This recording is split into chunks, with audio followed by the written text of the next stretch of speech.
Good afternoon, Mr. Chair. The witnesses are being brought in. Thank you.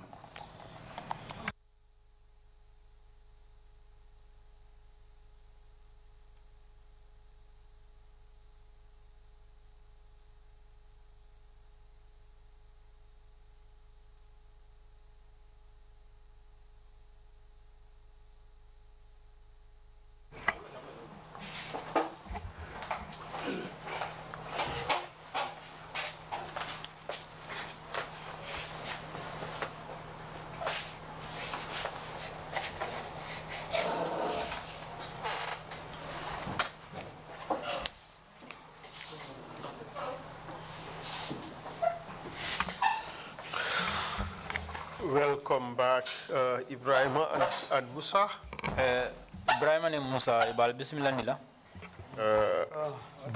Before the break, we were talking about how, after your conversation on the evening of 10 May 2016, you saw a group of paramilitary officers in a pickup vehicle, and they alighted at the pharmacy in Sukuta on the 11th of May 2016, and you were quickly asked to board the pickup, and eventually Musa and Mike were asked to disembark, and Ebrima remained in the vehicle with the paramilitary officers. Jannim bida fanyo ne wala ndara men kacha men ke kan wala midi ko karotil tangola wato men albe pharmacie ngoto kat tanning kili wala albe pharmacie ngoto wato men albe sirinje alnar na muroje me alonko paral wala be piko po nyin kono inata fo ifura albe sirin damen do be cipon jita moto kono ko Ebrima ale bula moto kono aning Musa aning o Nigeria Ghanaian ke bañing bare ñaar do man den ko nyin wicho nyin kono inata na fo ite Musa ining Ghanaian no nyin aleji Ebrima kilin tuta moto nyin kono. So now Ebrima, silang Ebrima, what happened after Musa and Mike descended from the vehicle? Mina nara na ke bir Musa ni Mike inata na wol jindi moto nyin kono. Bir Musa ni Mike jita yente sambale. After Musa and Mike disembarked from the vehicle, they took me away. Did they, at this stage, did they tell you what your crime was, considering that you were gesturing to your neighbor who sat right opposite you, asking him the question, what have I done? For kabula o watola, for anarna sene malabang. Ite yemuneke for wato men na me algo be moto nyi ngono be siring isinyo do be balaje wo fana be nyi ngaro mun be wo fana ay muneke. Ani men kata wala biri yete bulandi Musa ni Mike jita tumbe na ko ikebulolu ma moye si membe siring inyati limula ka faye ngamuneke yo fodum wo tembo ina ta fayne bang ite yanyin kuni nyin ku karleke foyo fayne bang ani no ema ko indimma katu mimbe nyati limula o keta molti mi alon ko kab min fo benna korda min to sallaji nga sute ko paramilitary officerem. Well, nka eten komi ngamuneke bari mo man dankun because imanjube fa so fanan tenkunta. They didn't tell me anything, and in fact when I was gesturing to the guy sitting opposite me, he happens to be somebody who is my neighbor because we were all living around the same area in Salaji. But after I was gesturing to him, asking, what have I done? In fact, he decided to look away from me, and nobody answered my questions, so I was left like that. Yes. Where did they take you? Yes, I'm Mindola. Yes, Samba wole nyama. That's how they took me away. Abo Sukuta, mbedame Sukuta. From the place they picked me up in Sukuta. Nata for Tipa Garas. We came all the way to Tipa Garas. Then itata na ani Marakarola. Itata ni Marakarola. They took the left turn. Ata Manjai Mafang.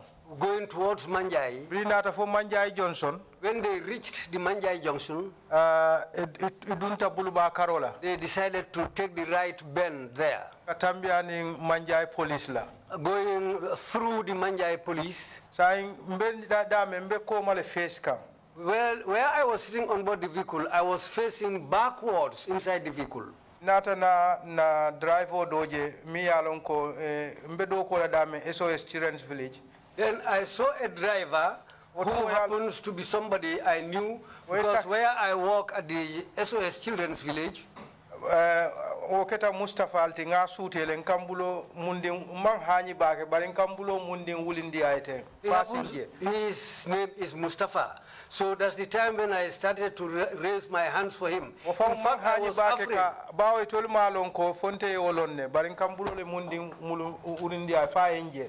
Then I started raising up my hands for him until when he saw me. I was afraid even to raise my hands up properly, but I gestured, raised my hands to him until he saw me. Ate furu nyinkam ate faransa lonko nadokud asafono nadokud lato ko mutale.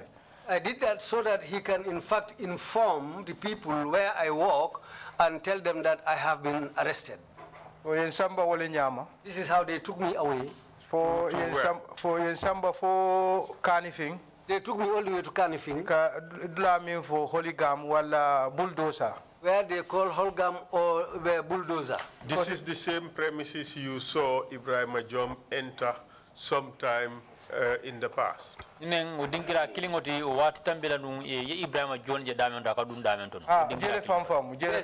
Exactly, it is this very place. And kindly tell us what happened when you arrived there.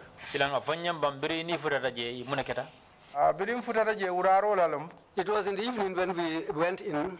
So, when we were going inside, when we reached the gate,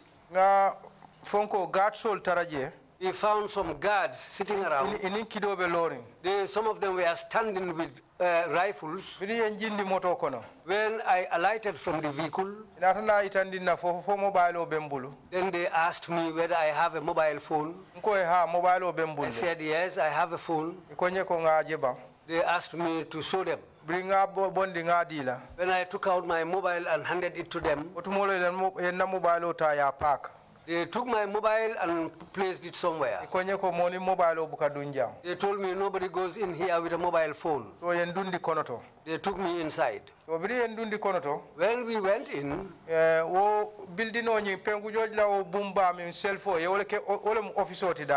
building that Penku George erected is a self-contained, but the main hall is where they use as an office. So when we went in, they told me to sit down in the parlor.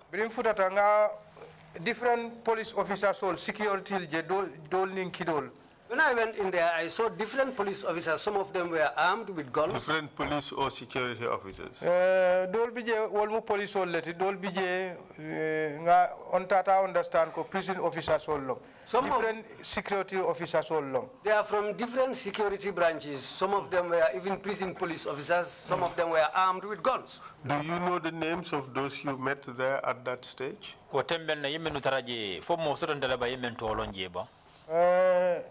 Me dali me long bao fo wati bola wati keta wato min na otumolo nata long nkumasta ke ikilin lon dal doma. Initially at that stage I didn't know any one of them, but after some time I started knowing them one by one. But the day that I arrived there, the person I found sitting in the parlor there, the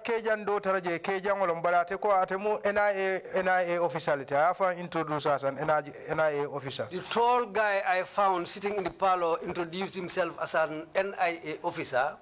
So prison officiality. There was another guy who said he is a prison officer. But I don't know their names. Among those you eventually get to know, who are they? So in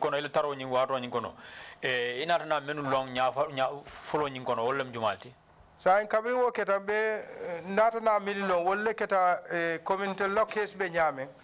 Later on, the people I came to know as our case was at that time, entertain saloto. After I was made to sit down or entertain in the parlor, I was there until it was about to be dusk.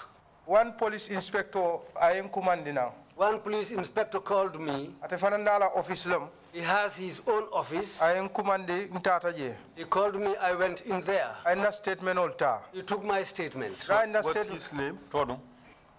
ate wotumon ala alo nyinata tola but police inspector lon no I really forgot his name, but he was a police inspector. amam abota combo ma fangol jannom fo piran combo jam ma fangolon de bari inspector lem He is around this combo area, whether it's Pirang or anywhere, I cannot remember exactly, but he's a police because inspector. kabrin kol botala nata je Serekunda police Because after the whole thing, I later saw him at the Serekunda police. so saim brin ayena statement olta After he took my statement, akonga na si the same place salo to he told me to go and sit at the same place in the parlor. so brin bije I was sitting there. inata na imbe ngarumo min face thing The room that I was facing, inata na nkumande je konoto they called me inside that room also.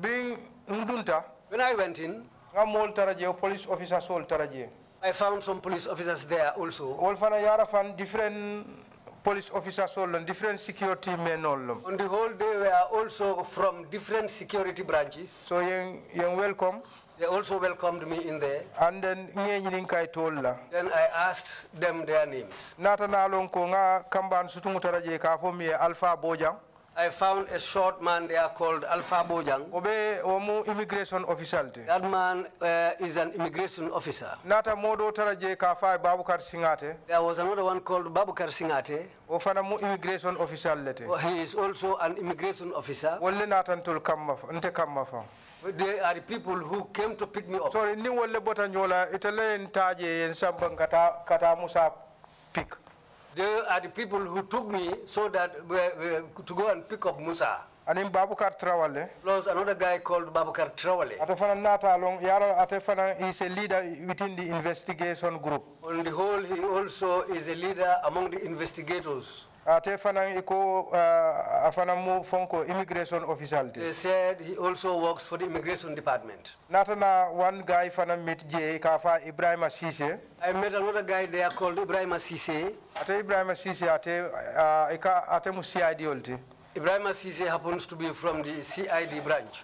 nata na mo taraje fana e ka fa ko Mbemba Bojang Another person was there called Mbemba Bojang. sutumala woto we nata fa introduce as a custom officer A short guy who introduced himself as a man working from the customs department. so inata na fo mole ko inata na fo nyeko Then they told me, ko nyeko na keba fana mbijanne they told me our leader is here. atijan sa bar sambi bajila fintina He has gone out, but very soon he will come back. yo fana introduce ya ko wole tomu Amadou Bojante They told me his name is Amadou Bojang. Did you get to see him eventually? Nyalla ba woni inata na ofana njele ba. barin fitiro tambita domandi Yes, after dusk prayers, a fintitan kan nanne he came to me. bring otumo mbesiring I was sitting there. anata dunta He came and went into that office. although among kontom fande He didn't even talk to me or greet me. adunta konoto bira adunta konoto He went in. yen kumandina They called me. bira yen kumandina When I was called, gatara siring I found him sitting. konye ko itolom jumati He asked me, who are you? nka Ibrima I said to him, Ibrahim. akonye ko yo altolom o molti He said, oh, so you are those people. nka ko mojumal I asked him, which people? akonye ko altolom molti milbota nam bundung You are the milbota nam sukuta people who came from Sukuta. kai hantelom I said, yes, we are the people from Sukuta. otumolo fonko ay masko ta masko masko ba nyaadala He was wearing masko ba nyada la le biriba tar la jeba. hani biring sisas le masko ay abondi tabulo ka ya dunga nyaadala After that short discussion with him, that was the time he took out the mask from the table somewhere and wore the mask on him. Was this after you saw his face? Fonyin kita akola wato mena ya nyada je akola la ya yin maksoda duna nyada ba. Yes. So you were able to recognize him and identify him afterwards? Amunda woto kabri yoro ya sutele isa sute no mol kono. hani bi na lota jamba sutela Even today, if he stands here, I will recognize him. Can you give us a description of him? ala halo fo mole bam ke nyaadi lam atede amanke woke jamba bati. He is not a very tall man. Or almost ala height silafi futala 2 meter dal. He might be 2 meters tall. 2 meters tall. 2 meters is very tall. 2 meters meter fula jamfa bata. Mbebi madasta o 2 meter lal demanding. Is a little bit less than 2 meters. Adum mole mati min fana amao be. I am, I think, 1.57. Okay. So 2 meters would be very high. So ani ele jamfote jamfala nyola kanya oni balola kanya because amanke o mo waraman bat. Ani njumasi kanya. So ani Mr. Fall te jamfala nyola bat. Mr. Fall is not a tall man. Adum fana amanke moti mi alon ko he's dark. Nga sutel ngalon bake ni ngaje domba sutelal amunta mampata balolem mampata balolo ate Amadou Bojang. His color is in between. He's not dark, but he's not also a fair colored person properly. Do you know whereabouts he came from? yalla na bora min dole ba Abota dame na kacha kono je yara fa ika aka abota nyomile. Well, nata alon ko abota nyomile. After some time in our discussions, I later realized that he's from Nyomi. Otumolon during my stay there, I came to tell him about some people whom I knew in Nyomi who were soldiers before. Which part of the government was he working for at the time? Bulldozer nyin bela kebati because he actually Captain Bojang. They called him Captain Bojang, and what they told me was that he was the overall head of the bulldozer team at that place. But which institution was his parent body? Akamenyilin kawolem abota security bunda jumalela, immigration, police, army. He put the mask over his head.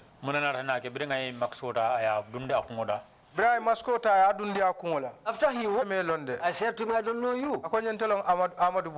Then he said to me, I am Amadou Bojang.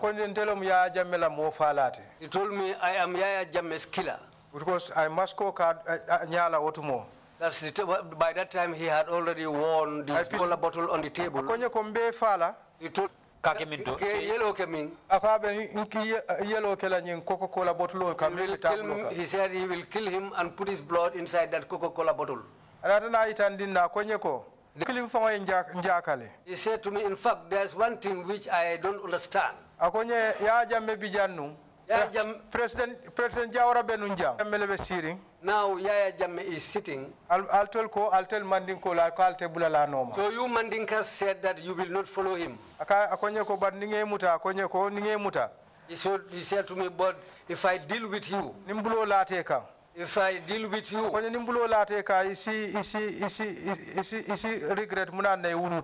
if I handle you with my hands, you will regret the day you were born. Yeah. And what happened after that? Me to give my statements.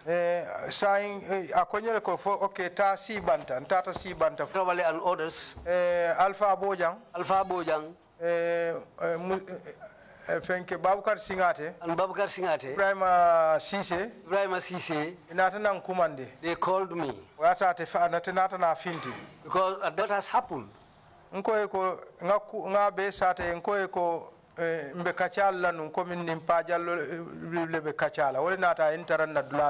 I narrated the whole scene to them, and I told them it was Pajallo who came and found us sitting in our farmers. Then he asked us, do you know what's happening? He said to him, you don't know what's going on.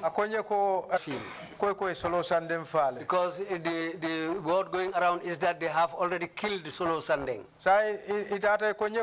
Then they said to me, they said to me, but you said something else different from that. Because the way we are sitting here, we got news about you.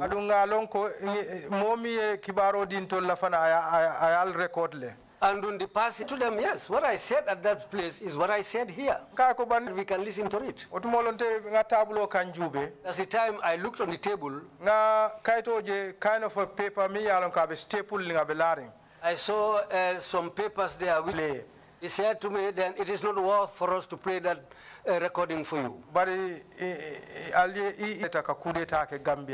He told me what we want is for you to come straight and tell us the truth about what you said, because you are the people who wanted to organize a coup in this country.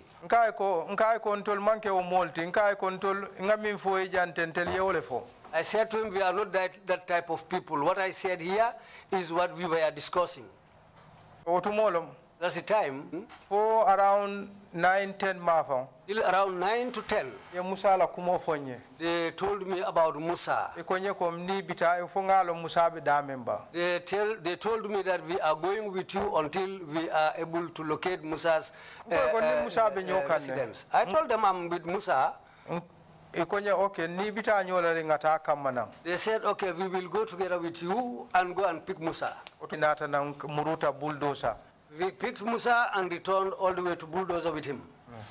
What time did you arrive there? Bulldozer. Bulldozer. Around around 10 mafang Musa noma. We went to pick Musa around 10 at night. Saying around after 10 towards 11 then Musa. When you arrived at Bulldozer? Sila Musa ita fana ya famoli brita te no ga yena te Bulldozer el frada je munaketa. Bulldozer. When I arrived at Bulldozer, yes, in the salon. They told me to sit down in the parlor. So within 5 minutes. They went in, but within 5 minutes, they called me. They told me to come and sit down, and I went in and I sat down. Amadou Bojang was there. Babakar Traoré was there. Ebrima Keita also present. Alpha Bojang was present. And Mbemba Bojang. Mbemba Bojang, truly speaking, he helped us there. Because by the time they reached me, I had already performed ablution so that I can pray the night prayers. It was some minutes to 12. It was some minutes to 12. So midnight? Midnight, yeah. So, Salah, I wanted to pray.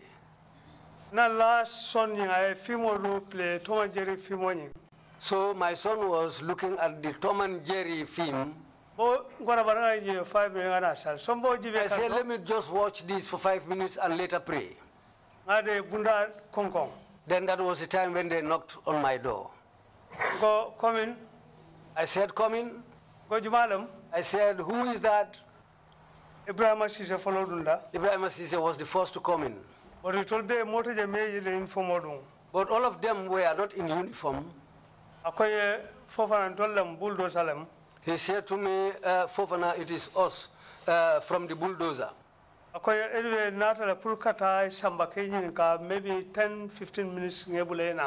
He told me, well, we are here to pick you up and take you away, maybe 10 to 15 minutes. We are going to question you and then we will release you to come back. I asked them, where are we going to? They said, no, we are just going to somewhere. Because I said to them, well, it's only my children who are here because my wife has gone to Jara. She went to attend their Quranic recitation, which they do in their compound. Well, my adopted child was the person who was a little bit older. I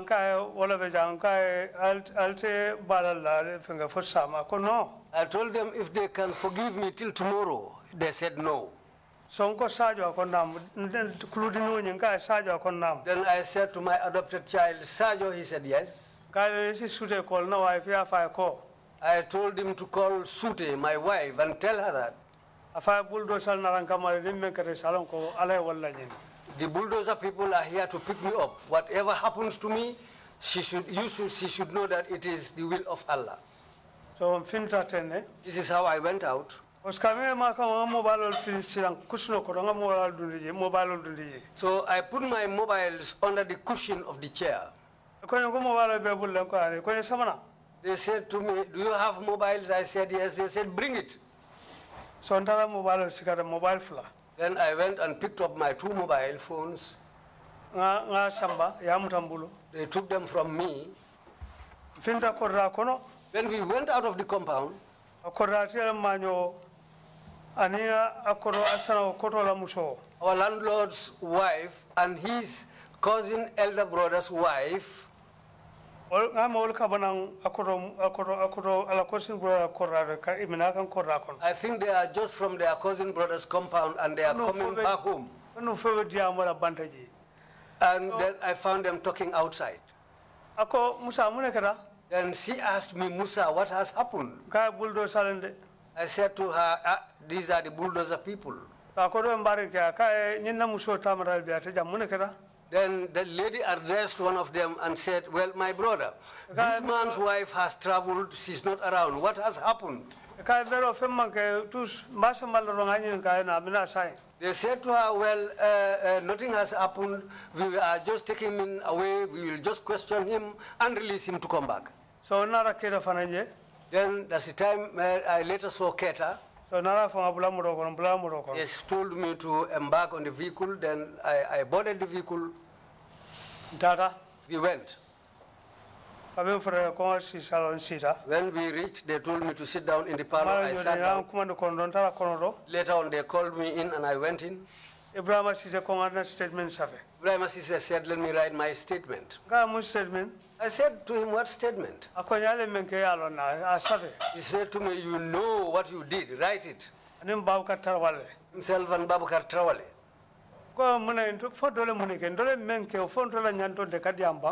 I said to them, what have we done? We have a right to talk. What have we done? So, by that time, Amadou himself was there. Amadou who? Amadou Bojang. What was Amadou in that team? Amadou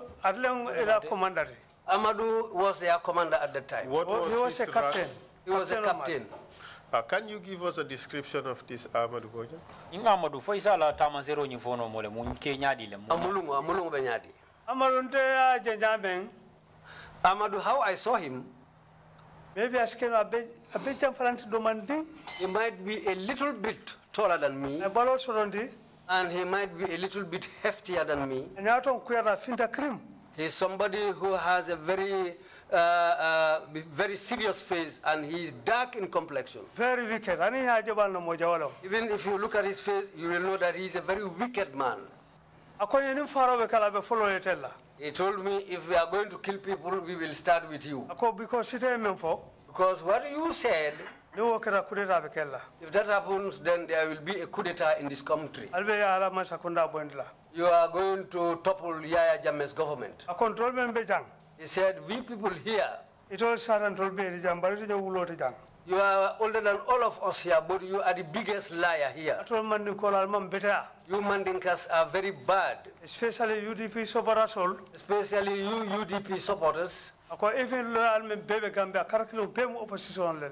the lawyers in this country, half of them are all opposition members. They don't speak the truth and they don't like Yaya Jammeh's government. He said, if we are going to kill people, we will start with you. Then he went out. So at this stage, did he cover his face? No,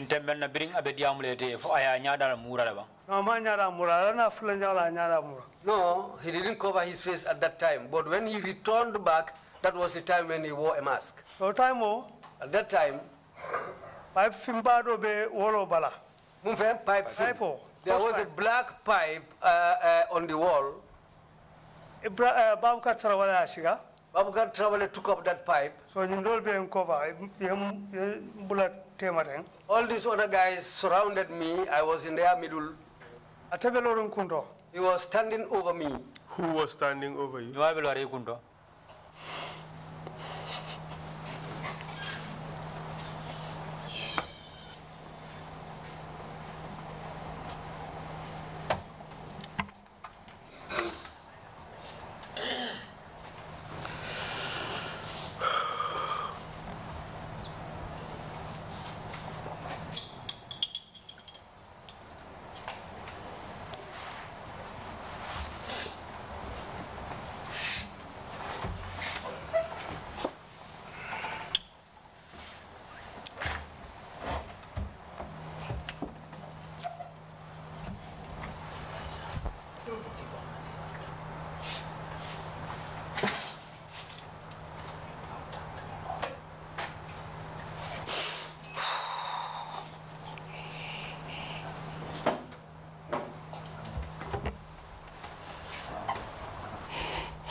I pipe water. He took that pipe I liver. and started beating me. Who did that? Wale okay. Babukar Tarawale. Babakar Trole. Nenkombe wula jilde nyori. If I want to get up, they will push me down. And who will push you down? Anu jumala ke nyori ke dete duma. Niko be wulila. Ebrima Sise. Ebrima Keita, Alpha Bojang. Alpha Bojang, Babukar Singare. and Babakar Singate. So Babukar Tarawale Kallipa. Babakar Trole was the guy beating me. At this stage, where was Amadou Bojang? Onyen tembenna. Wato mene be lipa kan nying Amadou Bojang ale. Ngambe atle wara dia te fintitale. I think he gave the order and went out. He went out. Do you think or do you know? Ya mirale bang fo ya lonne. Ngalone because a fintita I know because when he went out, after Babukar Tarawale pipe siga. after when Babakar Trole took up the pipe, Indol karta nambe tema. these other people came and surrounded me. Be singa te be lipala. I was sitting down when this guy was beating me. Most of about 20 to 25 minutes. 20 to 25 minutes. One time so but I estimate wala da. It's an estimation. I didn't time it. So labang ko intimile forma kalangolong. Later on, I suffered from a very serious headache. At this stage, where was Ibrahim? Foka bula nyin tembenna nying Ibrahima atele. Ebrima Sise. This Ebrima Keita. Ebrima Ibrahima Keita. No, atete je. Tolbe ngabe salo don. Teda malbe kono. He was not there. I think they were in the parlor. I was the only one with these people inside. Because if final for ko ndela bang cooperate ko nyul be cooperate ala be sondale. They told lies because they said I didn't cooperate with them and these others cooperated with them. This is why. Ko atro fana mantel albem fala bari han fenta savela.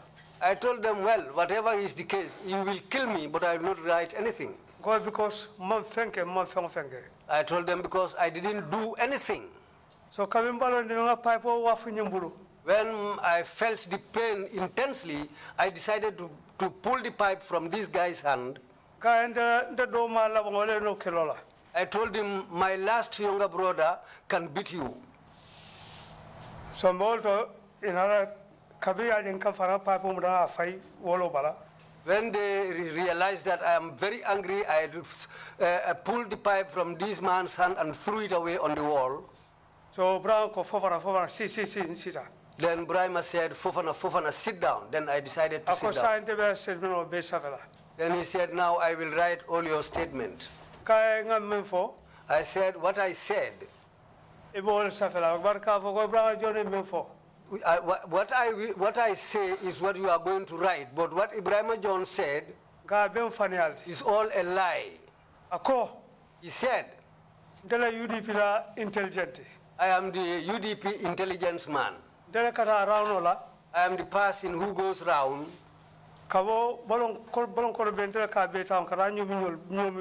Even in the provinces to Nyomi and other areas, I am the person who goes round there.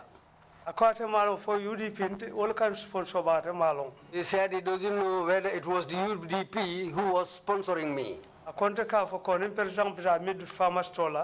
I am the person who said that when the president is going for the farmer's store, let people come out. Even if they are going to kill everybody, they cannot kill the whole country. So that we can topple the government. So that's why their boss, Amadou Bojang, said that if they are going to kill people, I am going to be the first person that they will kill.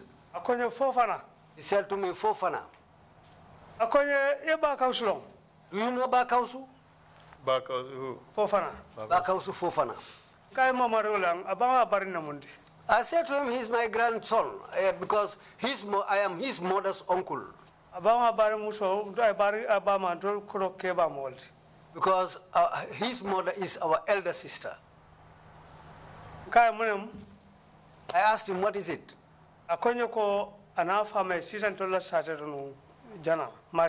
He said he stayed at our village at Masembe himself and his father, plus his mother. Because of that, I have pity on you. I heard those people in Masembe, when you beat them, they don't feel it. Akaya menube masembe. Nieli pa bukabu akalama. Ndepona kalamal. I was aware of the beating. Ako because talan saba. He said to me because at 3 o'clock, Bas Amadu be already la. Amadou will give orders. Bas Amala bade ko ala foro. As he said, we will take you people to the cemetery. Akonya abalifa no da be already and balfa. He said he himself will kill you people, or he will give us orders for us to kill you. So atenara first statement So proceed. Then he wrote his own statement. Because I mean savente mama read my interest sorala. Because what he wrote is not my statement. I don't have any interest in it, and I even didn't see it. Konde kama jarambuka song. They said I am a stubborn person. I don't cooperate with them. Ni tol membeje konde sare tol be de baranda ma kulu ma respect soro. They said I am older than all of them there, but I am somebody who has no respect, and I am a rude person. So konya ngai me time me de la be sila wrong. He said, so this time I mentioned, when that time comes, Akonye Amadu mina abe ninja parele bajala. Amadou will come. He will dress himself like a ninja. Na fonyame. And what he said, Akonye bajal nyama buduna nyumo be sigaring. you will see him, and when you see him, you will see him as somebody who is drunk. So Walter had statement was safe. At the time he wrote that statement, Akonye yo ta. he said, okay, go. Kindana salor. I came to the main parlor to sit down there. During the beating, did you sustain any injuries? Budero ni wato mene be budera. What time wala made a sign. 2016 old man name ko dan lelbe fenkari tirinting. Yeah, it was in 2016. The beating was very severe. In fact, on my head, there were swellings which appeared on my head. After found arambara lejan be bola bulldozer. And in fact, after that, I suffered greatly before we left bulldozer. What time on him mobe tara baby be lorin jana. Well, if somebody is standing at a distance away from me, Be jala barin talon na fokke fo musun talon na. I can see that there is a person, but I will not able to recognize this person, whether a male or a female. Os malam mun kira problem kun kan timbe ko monay. Because I don't know what the problem was, but I was suffering from very severe headaches. Did they hit you on the head? Kumuro. Yes, on my head. Kumuro They were just he was beating mainly on my head. Really? So, Ebrima, Yes. while you were sitting there in the parlor and he was taken inside, did you get to know what was happening to him inside? Ebrima wato mene be siri nu salo do jada be kono do je. Fo ina na londa ba mune be ibe mune ke kangala nu wato mene be kono do ba. Nga kala mutaka tumbe banta tumomin anka moele ko iba alapila nka paipo moele iba alapila. Yes, when I was sitting there, I realized that they were beating him because I used to hear I heard him saying to Babukar, you people, why are you beating me? You are beating me. I heard the hose pipe they were using to beat him. At this stage, were you beaten at all? Fo kabula nyintembe na fo yete fa oli pale ba. Me, what I said before, initially when I went in, they didn't beat me. Nata fintina kabringa fa enkai ko nte mansong ko alien record le. Well, I came out and I told him that I don't agree that you recorded us. So anata na fonye ko ila statement nganda statement nga afwa nga fa minketa nga fa ko nimpa jallo le be siri. Then he asked me my statement. I said, okay, I will narrate it to you. Then I narrated my statement to him, telling him that I was there sitting with Pajalo. That was the time when he told me to go outside and sit down there and wait for him. Bari Musa ka ngalo ne ko yo but ya lapi control because fongole ba moy kan ka fo alkantel lapite alkantel labe wu. I know that Musa was beaten because he was shouting and he was saying to them, why are you beating me? Why are you beating me? You are beating me like this? I heard that. How did you feel? The beating. Let's take it sequentially. Okay. How do you feel sitting there knowing that your friend and colleague was being tortured? Akuya kuta ja nyadi le de besiri ngo dingira mento ya mo iba isi ido teri mai ba lipaka. I was really angry. Because I was hearing what he was saying. You are beating me like this. Why are you beating me? I didn't like it a little bit. Definitely. So, Musa, what happened after you were taken out? Musa, when I was taken out, we were all sitting down outside. In the main parlor, that's where we were sitting. Because Myself and Keita, but Pa Jallo has not yet arrived. So, But what Sise told me, that time was in mine. When I had the vehicle coming, I saw Amadou Bojang coming in. He was shouting. He was angry. He appeared very angry. Then I remembered what Sise said. Then,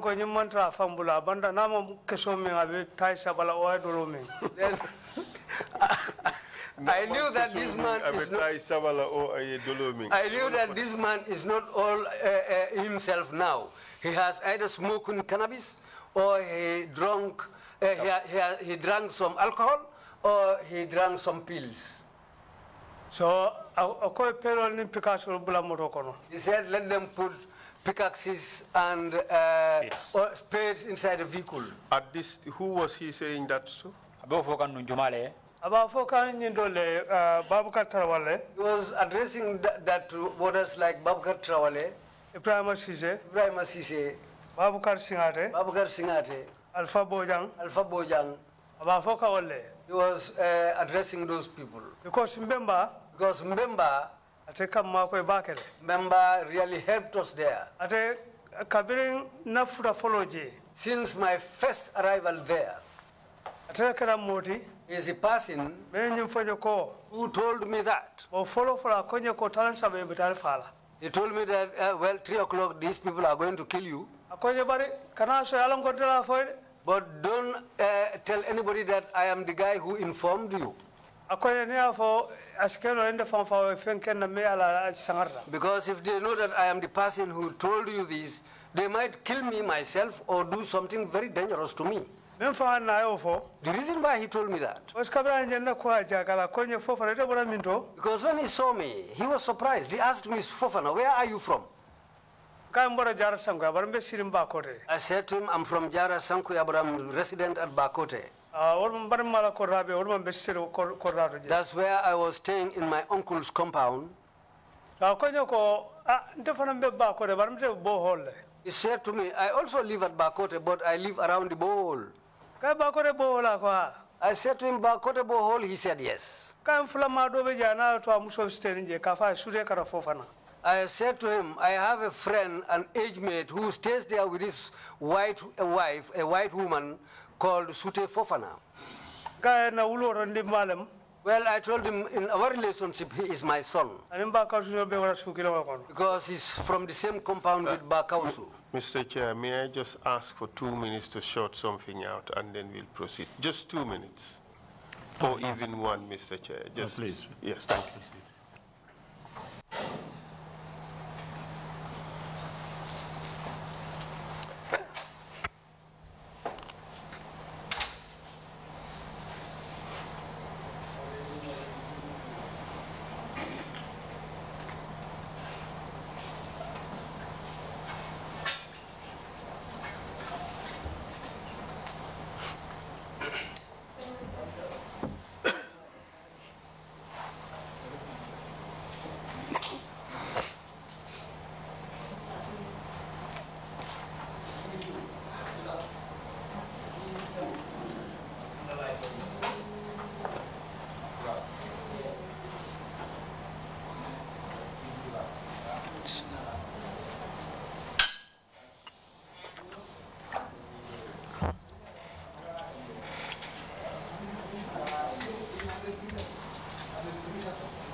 Sorry about that, Mr. Chair. You were telling us about Babukar Tarawale. You've mentioned him several times. Can you describe him? He's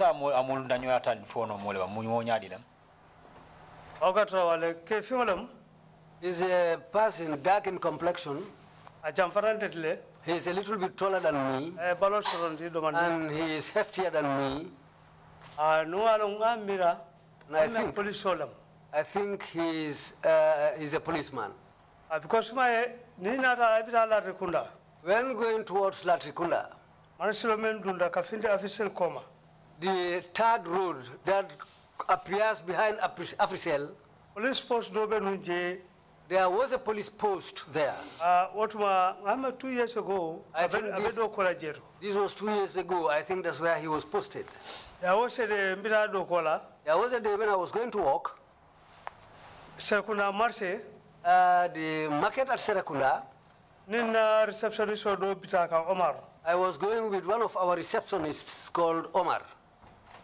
No Pitaka. I was going with him. Na mitabanda sute junale. Well, then we met, but I recognized him at an early stage when I saw him. Because because the dress I wore, he didn't realize that it is me. He didn't recognize me. So, when we met, the other guy called him.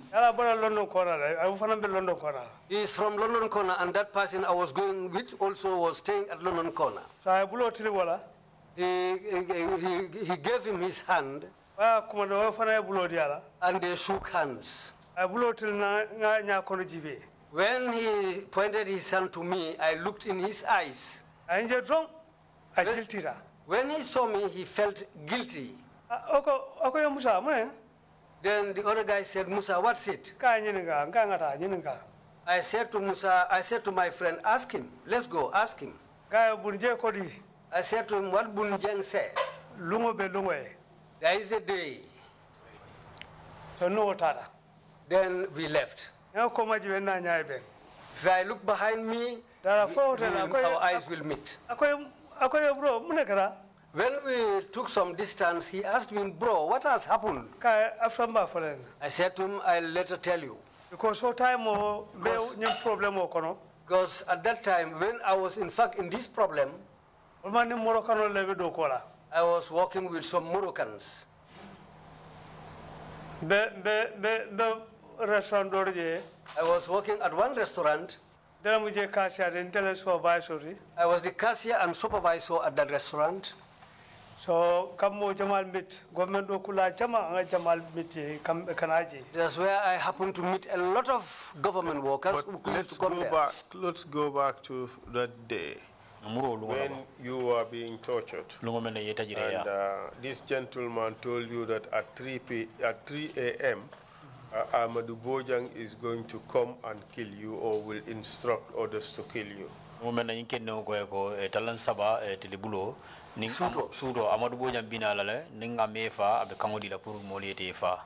later you had Amadou Bojang telling the guys to put the pickaxes and the shovels inside the vehicle.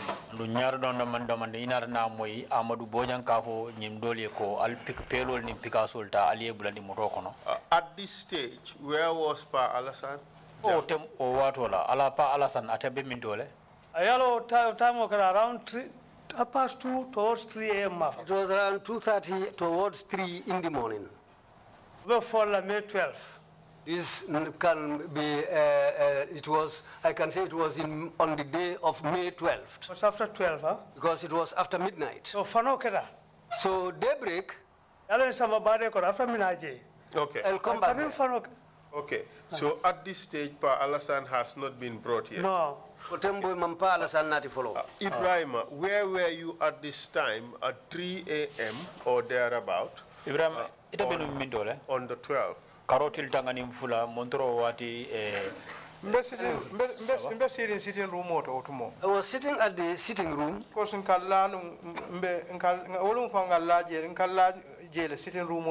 That's where we spend the night, in the sitting room down there. Did you hear Amadou Bojang when he arrived? Amadou Bojang ina na kuma moya to laba biringa futata ba. What did you hear him say? Yemuna moya be mem fokan ate Amadou Bojang. Kabra anata. When he came. Anata nyame anin wafole fawndata. When he came, he was walking fast. Anin fanan abe ala diamo be sarika. And he was also shouting. Anata na fo wol nyama. That's how he instructed these guys. He called Ebrima Keita and others. Alpha Bojang. Alpha Bojang. Akoy ko alipelo ning Picasso bulandi moto kono.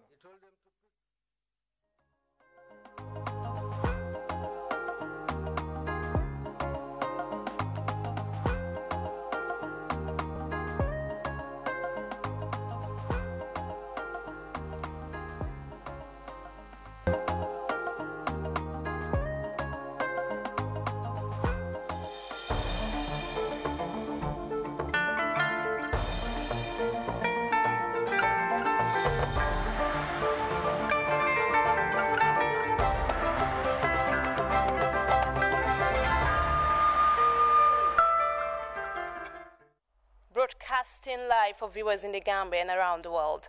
This is JATS Weekday News at 1300 hours. In the headlines, the National Standing Committee on Defense and Security has continued its tour to security outfits in rural Gambia, with security personnel calling out for more help. A devastating fire outbreak at one Jimbalakunda in Lachikunda, Piccadilly, destroys 3 households, bringing down victims on their knees for support. Representatives from different financial regulatory institutions participate in pre-assessment evaluation on money laundering and terrorist financing. In sports, the head coach of the Gambia's under-20 team says young Scorpions are determined to win against Ghana in AFCON under-20 quarterfinals currently underway in Mauritania.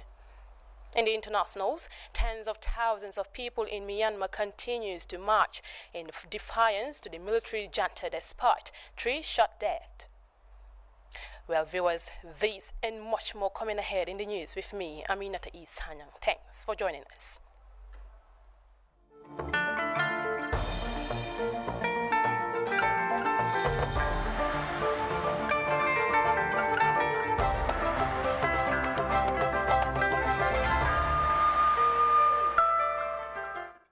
Welcome to JATS Weekday News once again. My name is Aminata Isanyang. Let's begin this edition with legislative oversight matters as the National Assembly Standing Committee on Defense and Security continues their nationwide tour to security installations at the Central River region. As Fatu Elika Muloshi reports, security personnel of various services are calling out for help as conditions remain there at the Lamin-Koto Military Barracks, Janjambure Police Station and prisons. More in this report. The third day of a week-long fact-finding mission is a visit to Lamin-Koto Military Camp by the Legislative Committee on Defense and Security. The military, charged with protecting the territorial integrity and the sovereignty of the nation, clearly have valuable concerns to lay before visiting members of Parliament. The concerns here are nothing new, but its degree on the national security apparatus calls for an urgent attention. The decent outlook of the military camp is underpinned with major challenges of dilapidated facilities that are beyond maintenance. From Lamin-Koto Military Camp, deputies proceeded to Janjambure Police Station for a brief session with security personnel. Here, testimonies are reflections of despair. Very difficult. And you call it a police station. Despite undiluted zeal to discharge their duties of protecting life and property. Acknowledging their huge mandate to enforce the law and observe the fundamental human rights of inmates, the Janjambure prisons is another situation that cannot be overlooked. Beginning from the staff quarters to the commissioner's residence, committee members say the situation is indeed dire and certainly unbearable. Prisons are not supposed to be, a place, for punishment, per se, but it's to reform, rehabilitate, and reintegrate people back into society, and that is not happening here. Not because the people responsible don't know that this is the case, but basically because of the lack of resources or the necessary resources not to be able to do this. The general welfare of the prisoners is in pear shape and needs to be looked into. They are willing. The prisoners here are very friendly and accommodating. You can see, the essence of ownership, that they've taken ownership now of their responsibilities, but they are ready to move on. And all we need to do now as a society is to give them what they need. It has become a matter of urgency to respond to the immediate needs of the national security apparatus that even at the last stop here in Bansang Police Station, the chairperson of the committee had to re-emphasize his remarks. This will be a guiding principle factor for us as a committee to enable us to prepare a very rich report that will be submitted to the National Assembly for consideration. The tour continues in the Upper River region for similar visits to security outfits on its fourth day. Reporting for GRTS News, I am Fatu Eliko Malushi. Still on security matters, senior officials of the Gambia Immigration Department and the International Organization for Migration Banjul Office have concluded a nationwide inauguration tour. The mission inaugurated the Migration Information Data Analysis System, MIDA, currently installed at major border entry points for efficient control of movements. GRTS's Ebrima Keita went along with the team and he filed in this report.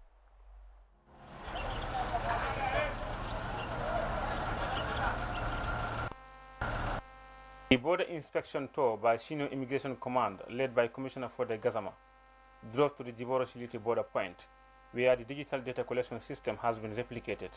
The normal immigration procedures are now applied with efficiency and accuracy. The system is said to be beneficial to all security units at the border.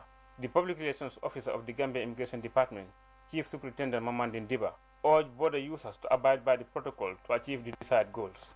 We want to take this opportunity to encourage the general public to cooperate with our officials at the various points where this system is installed, to ensure that we make maximum use of this facility. Because this is not only important in the sense of collecting information or analyzing migration data, but equally it has some importance with regards to national security. The 5-day tour climax at the Dasilami border point, one of the MIDA's project's intervention site. The interagency border post has been fully renovated thanks to the IOM with funding from the government of Japan. Commissioner Fode Gazama gave his assessment of the tour, citing major improvements in the control of movements across borders of the Gambia. We have gone around, we have seen all the development work that have taken place under this project.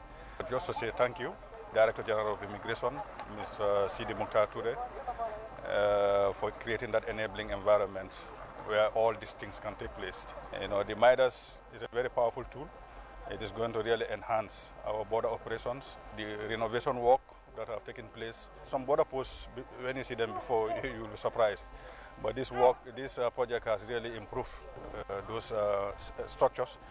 And then we will just have to say thank you to the International Organization for Migration and also the people of Japan for the funding. Meanwhile, the Gambia Immigration Department, in partnership with the IOM Banjul Office, is poised to digitize all official border posts for national and international interest. Ebrima Keita, GRTS News. Now, representatives from different financial regulatory institutions in the country have participated in the second round of pre-assessment evaluation training on money laundering and terrorism financing. As Usman Mane reports, actors and stakeholders are committed to end terrorism financing in the sub-region, but to what end can these be achieved? Find out in this report. Money Laundering and Combating Terrorism Financing Act 2012 establishes the Financial Intelligence Unit of the Gambia as an autonomous agency to combat money laundering and terrorism financing and other financial crimes. Since its inception, FIU's investigation of intelligence financial crime, facilitated by reporting agencies on suspicious transaction reports for analysis and onward prosecution by law enforcement agencies.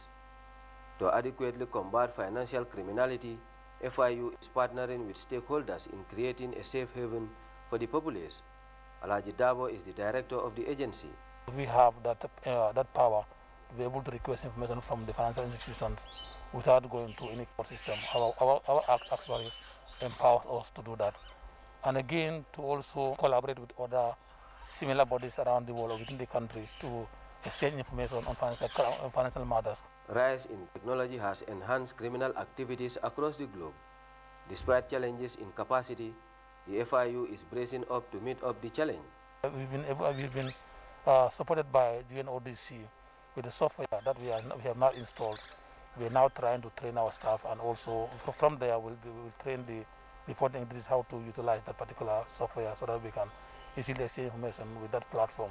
So that challenge will easily face out. But not only the financial system, but we have also another sector called designated non-financial business and professions. This includes the real estate sector, the lawyers, the accountants, the casino operators, dealers in precious metals and stone. So it's a very wide range of industry that we are supposed to monitor and be able to, build their capacities to be able to report this kind of illicit activities to the FIU. Assessing effectiveness of laws and enforcement of anti-money laundering and terrorism financing, JABA looks into countries' anti-money laundering and counter-terrorism financing regimes, not as punitive measures, but to enhance systems to spur economic growth. Dr. Bunonduka is the Director of Compliance at JABA. Starting from what we call the predicate offenses of money laundering, that those crimes that are committed before the proceeds are laundered, that there are 21 of such categories. They must be criminalized in law. Then there are institutions that must be established. The financial intelligence unit must be established, and it must be in law. There are recommendations that must be in law, like what we call customer due diligence must be in law. So it means that every country should put in place a legal framework to address this. Member countries in the JABA region are subjected to an assessment on compliance on the FATF standards, and the Gambia is due for assessment and evaluation in August this year. The standard contains what we call the 40 recommendations. Each recommendation has what we call a set of criteria. So looking at the foundation in terms of what legislations do they have in place, what regulations do they have in place, what institutions do they have in place, and then you now look at the effectiveness side of it. Are they delivering the desired result? So at the end, the assessment will look at the holistic view of the country in terms of what is the risk of money laundering in the country, how are they addressing it. Yes, we have the laws, but are we able to prosecute people? Are we able to convict people on money laundering or terrorist financing? Are we able to use those laws or regulations to be able to do that? These are things they are going to assess. With concerted efforts from all stakeholders, officials of the FIU are poised to unravel the proceeds of crimes for prosecution and possible conviction of alleged perpetrators on cases of money laundering and terrorism financing. Usman Mane, GRTS. The University of the Gambia on Saturday convened a convocation and lecture for its graduates on the theme University Education and Socio-Economic Development in the Gambia. Khadija Bukum attended the lecture and she filed on this report.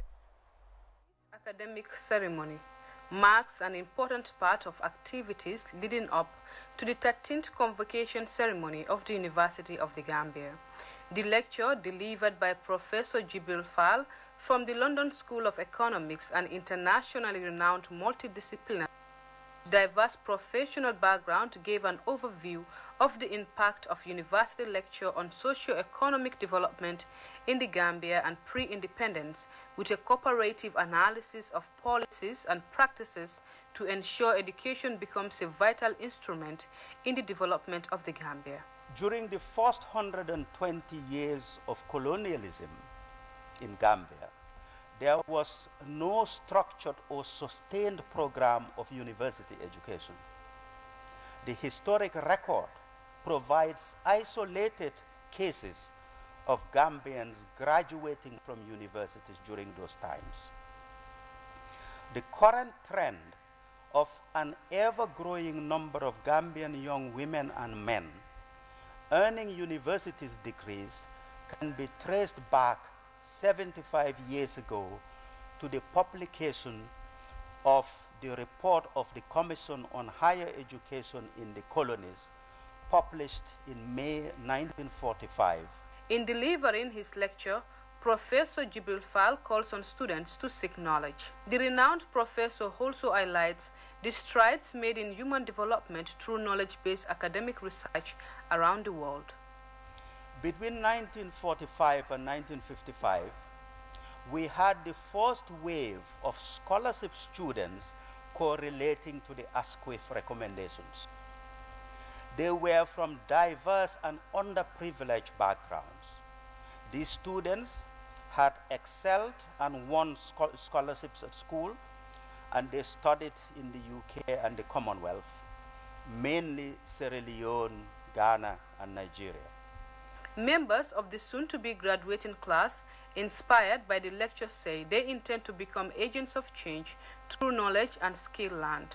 I challenge myself, my colleagues, to continue doing more, and also how they can put what I've been learned in the 4 years of their undergraduate studies into how it can transform the society that they live, their communities, and how it can improve the Gambia as a whole. I feel right now that we have a moral responsibility, you know, and also a burden on us, you know, to use our education, you know, the privileged education that we have, you know, to contribute to the development of this country. In his closing remarks, Professor Pierre Gomez, Deputy Vice Chancellor of the University of the Gambia, commends the professor for honoring their invitation and delivering a remarkable lecture. I therefore must hasten to recognize first today's lecturer, Professor Jibril Fall, for accepting our invitation to conduct this lecture, and you will all agree with me, as the MC rightly said, that we could not have had a better lecturer on this theme.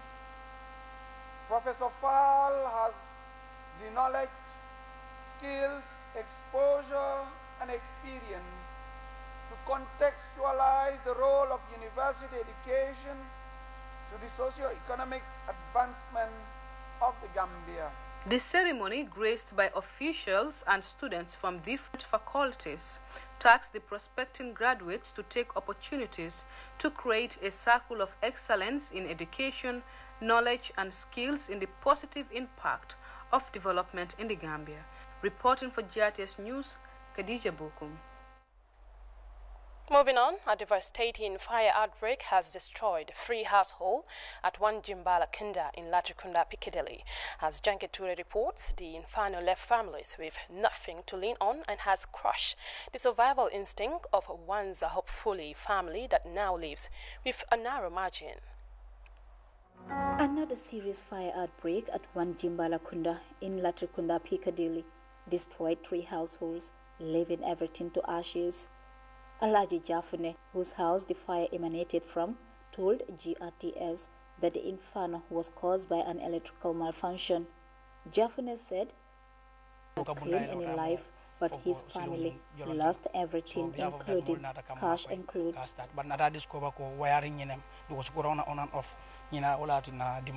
Musa Jaji was another victim who was present during the time of the outbreak. With tears in her eyes, she said she lost substantial amounts of cash, foodstuff, and unquantified amount of house furniture and other valuables.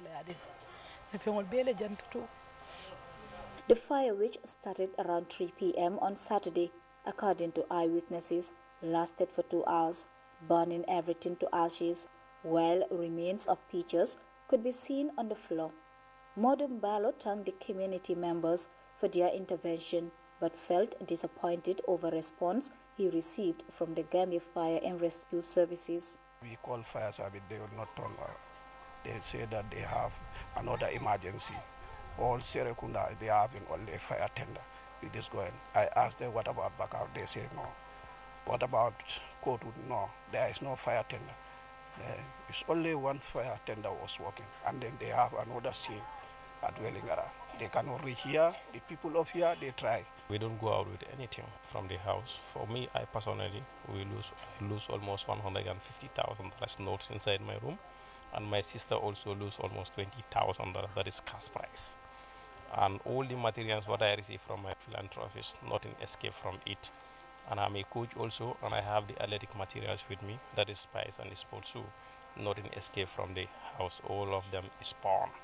Our life in the zero. My sister don't go out with anything from the house. The National Assembly member for Latrikunda, Sekou Marong, while sympathizing victims, called on government and other philanthropists to quickly render assistance to the affected families. We understand that they've lost some of their cash, money, the money that are in cash that they kept in their houses. Everything is born down to ashes. Just by looking at the picture or by looking at the houses, you know straight away that a lot has been destroyed here. What I can do is that to appeal to the general public for them to come on their aid, to give them any support that one can give. Because looking at these people are having young kids that are going to school, they have a women's and all those things. And right now, even a close to where they did not have it. So we are calling upon the public to come forward and give them assist. Such but causing serious disaster for these tenants, they are calling for assistance either in cash or kind in order to regain losses incurred during the fire outbreak. Janke Ture for GRTS News. An unfortunate incident there.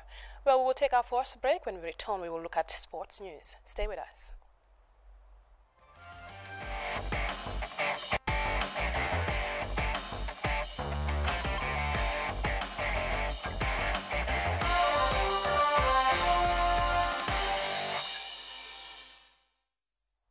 Welcome back to GRTS Weekday News with me, Aminata Sanyang.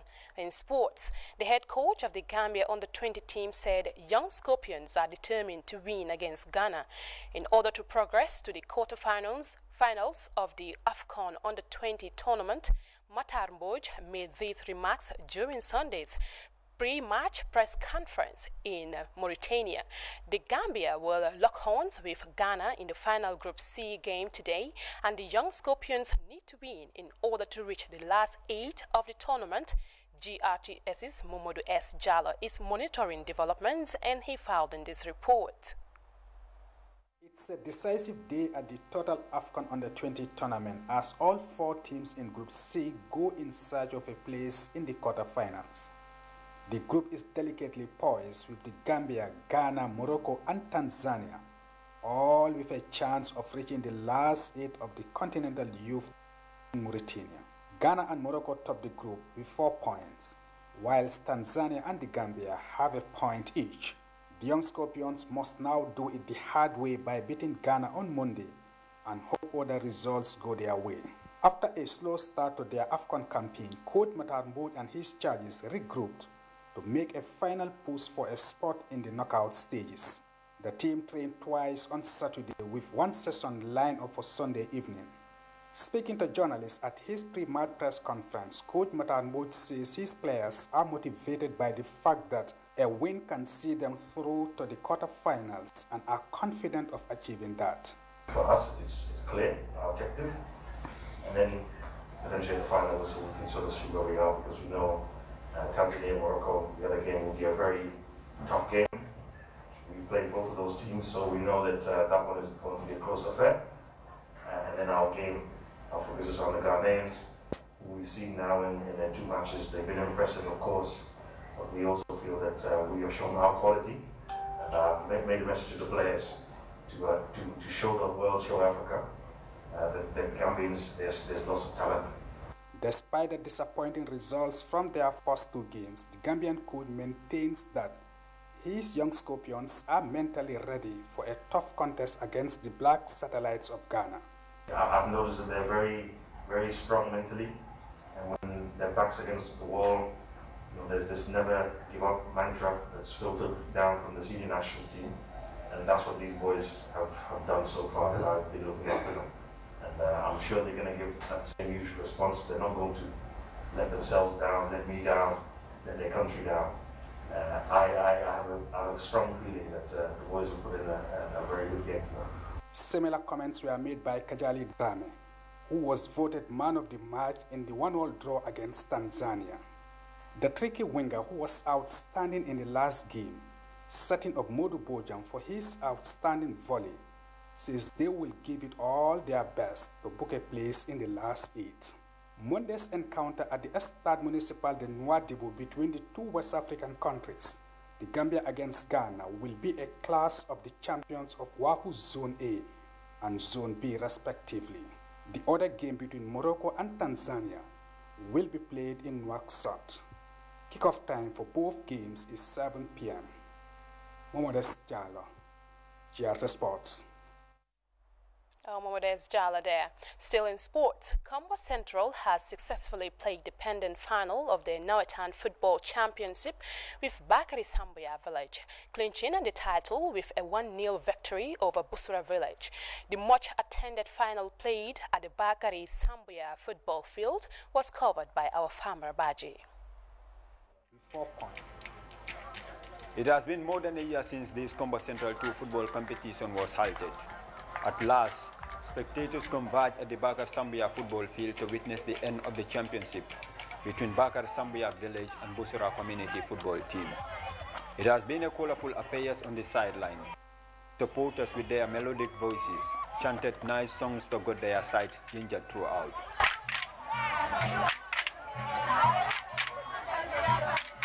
But the battle on the pitch was not as lively as the environment. Chances had been few and far between, as both sides applied a cautious defensive approach, which greatly reduced the strength of their attacking force. It was not until 8 minutes from the end when the game witnessed the first clear-cut chance, which eventually proved to be the decider, as Bakar Sambuya Village found a breakthrough goal. Mamadi Sise perfectly controlled the long ball before firing home a beautiful strike to put Bakar Sambuya ahead. This was their celebration. Afterwards, Busura tried as they might, but they couldn't find a way back into the game as the tie ended 1-0 to Bakari Sambuya. The champions! We know them very well. They are very tall, they are very physical. If you look at the boys, you will see that they are very physical and they are very tall. So we know that if we try to play up, the ball upward, they will dominate us.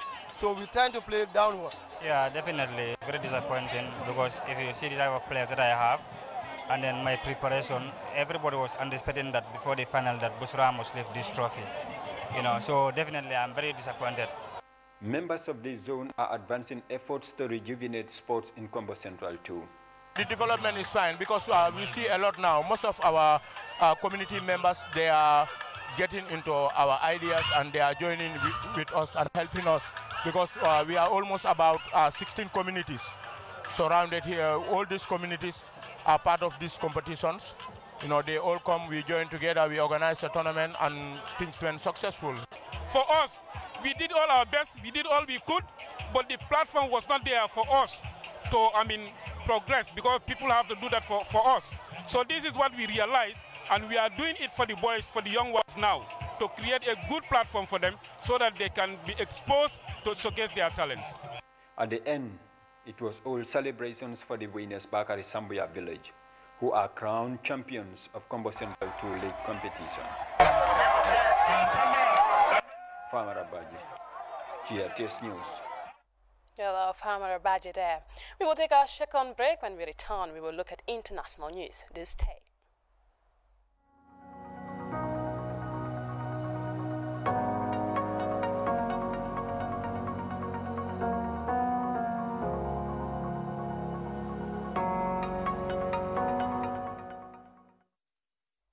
In the internationals, we shift our attention to Myanmar, where tens of thousands of people continue to march in defiance to the military junta despite the dangers. On Saturday, police opened fire on demonstrators, killing 2 people, bringing the total death toll since the coup on February 1st to now 3. Myanmar Foreign Ministry insists that authorities are using restraint against unlawful demonstrations despite international condemnation on the violent crackdown. Thousands of people lined the streets of Myanmar's capital city to mourn the death of a young woman, the first of at least 3 demonstrators who've been killed since the military seized power. The 19-year-old supermarket worker died on Friday after being in a critical condition for 10 days. As her mother performed the funeral rituals, crowds outside chanted "Down with the dictatorship" and made the 3-fingered salute used by protesters. There was a silent tribute paid to the young woman in Yangon, while in Mandalay and elsewhere, huge crowds again took to the streets in protest, despite the previous day seeing the worst violence in 3 weeks of demonstrations. Shots were fired at protesters. This man was among the injured. Demonstrators say they're fearful but determined. What we heard and saw yesterday made my body tremble. I was so angry. I couldn't sleep last night because of yesterday's crackdown. For decades, the junta has been locked in a struggle with ethnic minorities who make up 70% of the population and demand greater autonomy. Several armed groups have denounced the military coup. These images show some of them are now joining the protesters. She may have been a finance minister in Nigeria and the managing director of the World Bank, but one newspaper could not just help itself by copying the erudite development expert, as Grandma Ngozi Okonjo-Iweala has made history by becoming the first ever African woman to lead the World Trade Organization. It's a critical time for the WTO as the world continues to face the worst recession in modern history. More in this France 24 report. Okonjo-Iweala is not a woman to rest on her laurels. At age 66, she's embarking on a new challenge, reforming the World Trade Organization. I will say that it's both exciting and daunting at the same time to be here, because I take the reins of the WTO at a time of great uncertainty and challenge. Okonjo-Iweala was appointed after championing her belief in trade's ability to lift people out of poverty. So the WTO is, at this point in time, is also facing so many challenges. And it's clear to me that deep and wide-ranging reforms are needed. And as I said before, it cannot be business as usual at the WTO. In her new role, Okonjo-Iweala can mine her impressive experience.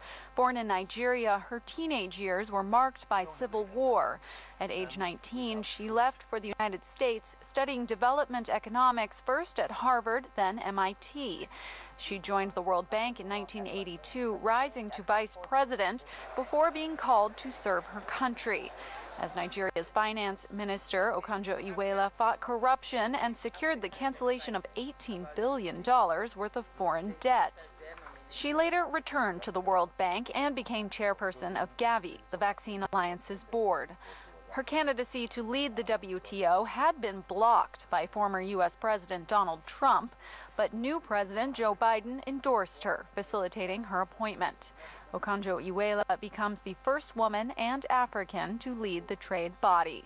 She says her first priority is to get the global economy going again in the face of the COVID-19 pandemic. Still in the internationals, Israel has eased its national lockdown, opening shopping malls and business centers. The gyms, restaurants and hotels remain closed except for those being given green pass, which indicates that they have both doses of the vaccine. The country has the largest vaccine rollout per capita, with half of its 8.6 million population already given both doses. More in this report. Israel, it's now the turn of the teenagers. Anyone over 16 can now get a coronavirus jab, cementing the country's status as the world's fastest inoculator against COVID-19. 4.25 million people have now received at least one dose of the vaccine. That's nearly half of Israel's population. Among the over 60s, that figure rises to 80%. And in yet more good news for Israel, studies show the brand of vaccine being used is highly effective. One dose of the Pfizer-BioNTech jab provides 85% protection against infection, and 2 doses offers a whopping 95%. Compared with unvaccinated, vaccine was effective in 85% in preventing clinical COVID or symptomatic COVID. That means our vaccinated workers were protected starting the 3rd week after the first dose, with an excellent protection against symptomatic COVID. So how did Israel succeed in leading the global vaccination race? The short answer is the government bought up a lot of vaccine stock and paid above market price. Israel reportedly paid about €23 per single dose, compared with €10 each by the EU. The plan now is to roll out what Prime Minister Benjamin Netanyahu has called green passports, a document allowing vaccinated Israelis to go to restaurants, cinemas, and even travel abroad. But his government has come under criticism for only recently allowing vaccines to enter the Gaza Strip. The first shipment of the Russian Sputnik V vaccine arrived in the territory on Wednesday. In Israel, it's now the turn of the teenagers. Anyone over 16 can now get a coronavirus jab, cementing the... Still on COVID-19 vaccine rollout, more vaccine shipment has arrived in Gaza. The United Arab Emirates has sent 20,000 doses of Russia's Sputnik V jab to the Palestinian territory. But local authorities are still far up from securing enough vaccines for its 2 million residents. Gaza has more than 50 to 40,000 ported cases with over 540 deaths. Carrying 20,000 doses of coronavirus vaccine arrives in southern Gaza from the United Arab Emirates. The donation will boost the territory's fledgling vaccination campaign, which officially began at the start of February. But it's also politically embarrassing for Palestinian President Mahmoud Abbas ahead of elections in May, as the transfer was secured by a rival now exiled in Abu Dhabi. The vaccines will help form a safety net for the health system. They'll be given to the sick and the elderly, those who are most exposed and at risk. Gaza received its first shipments of vaccine last Wednesday after a previously planned transfer was blocked at an Israeli checkpoint.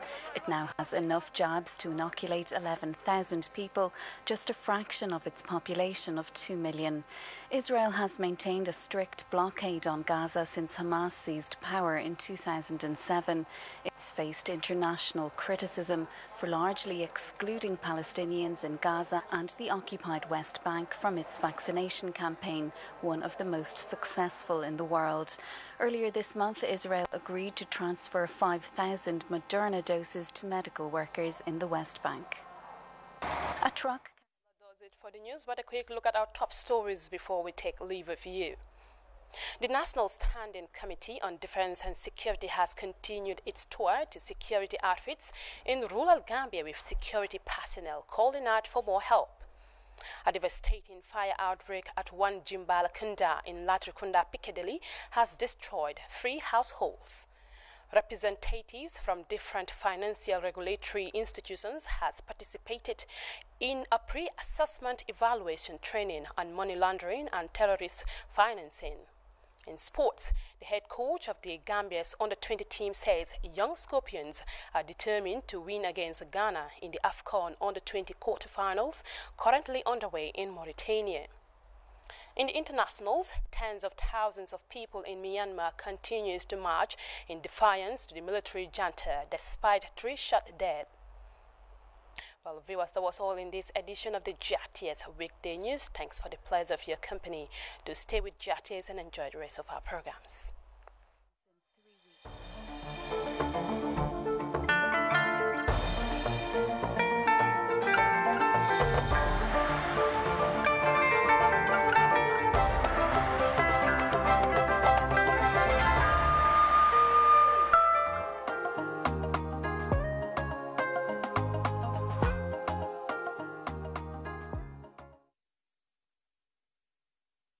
About me. So they said I cannot be kept there. They said let's go back to Kanifing. When we came back to Kanifing, and there was somebody called Sidi Fofana.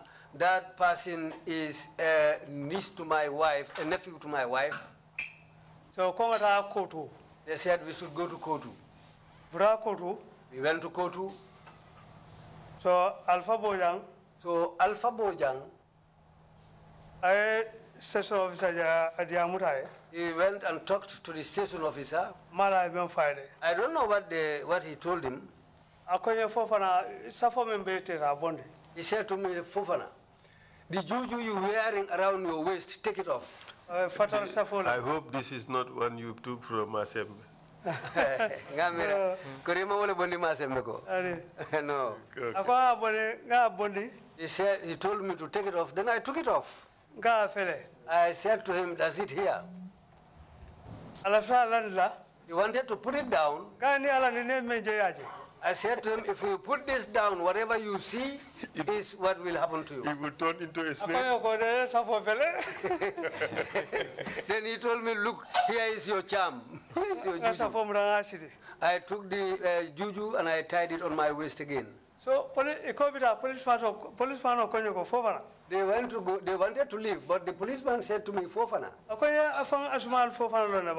Do you know Afang Ansumana Fofana? I said to him, he's my younger brother. Okay, no problem. He said, okay, no problem. He said to Alpha, the man is safe here, you just go. He said to me, my elder man. Afang is my elder man and you will not have any problems here. He opened the cell. They put me inside. The other prisoners I found in there. The place was smelling with cigarette smoke and also with urine. They said to me, what brought you here? I said to them, well, I just saw myself here. But they said to me, but you are not that kind of people who should be kept here. And the officer had, at that time, the officer had already told me, whenever you want to go to the restroom, just knock the door, I'll open the door for you. Because I observed that those inside the cell the people I found in there, they used to have a water container. That's where they put their urine in. Some of them were just urinating on the floor. I knocked the door. The man opened the door. He asked me, what is the problem? I said to him, I want to pray the last prayers. He said, okay, come. He said to me, please don't disgrace me, don't go anywhere. I said, I'm not going to anywhere. After I prayed, I went to him and I told him that I am ready.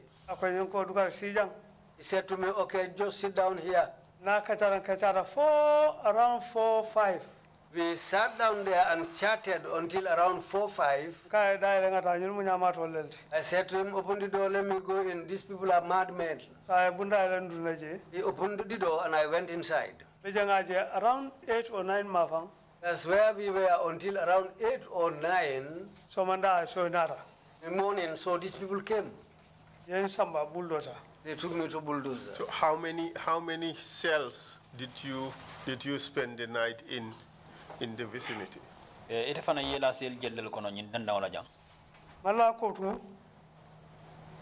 spent the night at Kotu. Kanifing. Kairaba Station. And bulldozer farm. And at bulldozer itself. How about Alpha?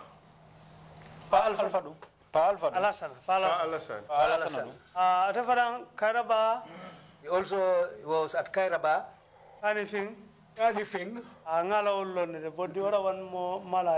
was aware of these two, but the other nights I don't know where he So for how long were you held in this condition? Ebrima?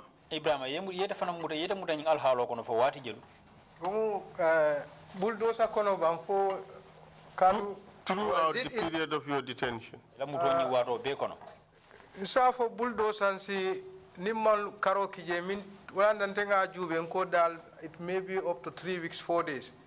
What I can say is that we might have spent 3 weeks 4 days there.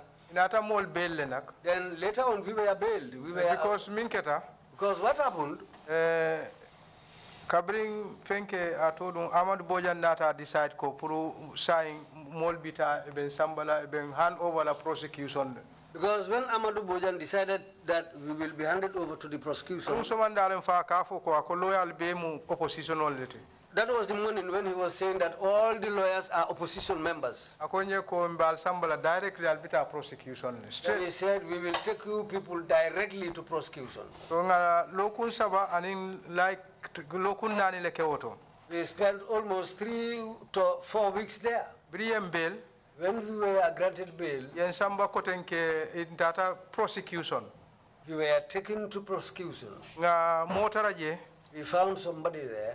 The head of the prosecution. That's the head of the prosecution unit. State prosecution service or police prosecution? Police prosecution service. I tell him head. That's the head of the police prosecution service. One Mr. Ture. They call him Mr. Ture. I guess because Kejamola telephone jam fatala staff will be. He's a tall man. Because he's a tall man. I think he's taller than all members of his staff. So atele mol kabirim futatama. Because when I went to him, Musa and Palasana. Myself and Musa and Pa Alasan. I'm all commandiala office okono. He called us into his office. I'm all nyininka. He questioned us. So nga call be satai. We narrated everything to him. Bring a call be satai. After narrating everything to him, atefanko moleko. He himself told us that. Akonye ko mimbe kering alialo mimbe kering. He said to us, do you know what's going on? Akonye ko nyimbemu ibe manding ko lekeleka. He said to me, all this, they are fighting the Mandinkas. Akonye ko. He said to me, mi al nati jang Ahmadu Bojang. The person who brought you here, Ahmadu Bojang. Ako alia imagine a senior man like myself, I am putting on white. I'm a, is it OCO commander? The police, those who put on white. Well, look, a senior man like me. Ahmadu Bojang once called him to tell him that he's going to let him come. He is coming to arrest him.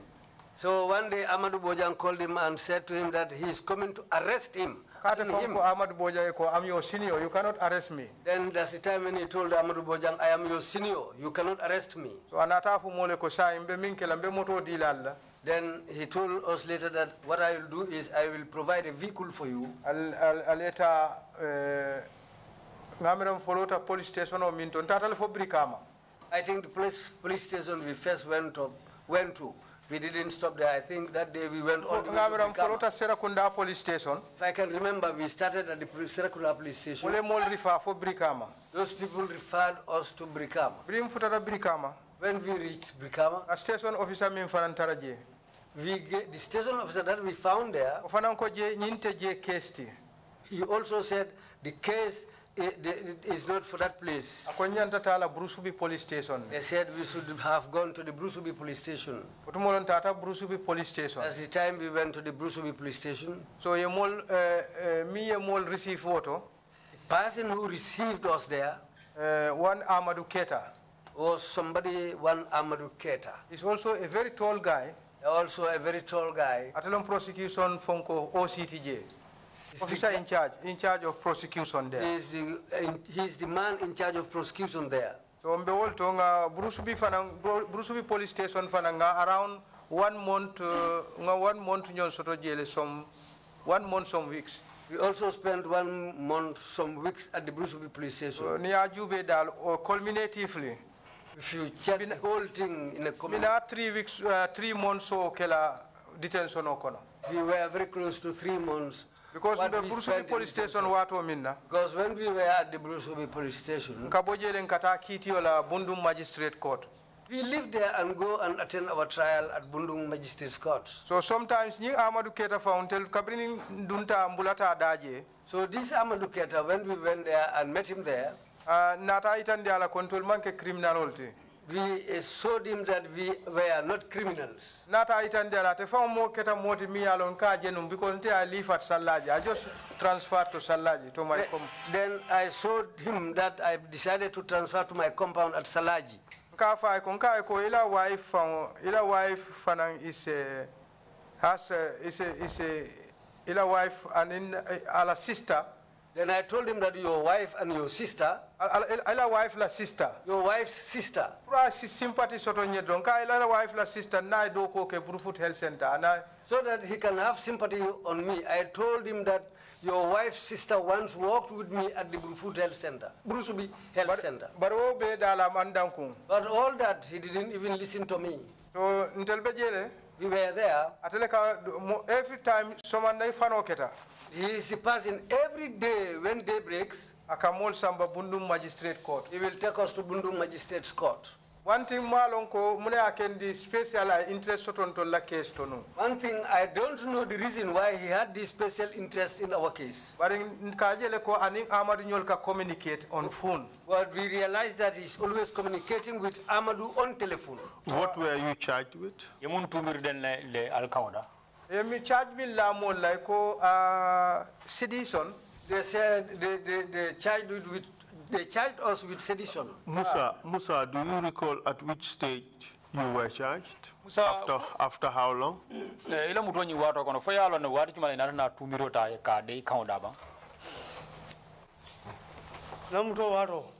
time when I was in detention. Throughout the 3 weeks you were at Holgam, were you charged?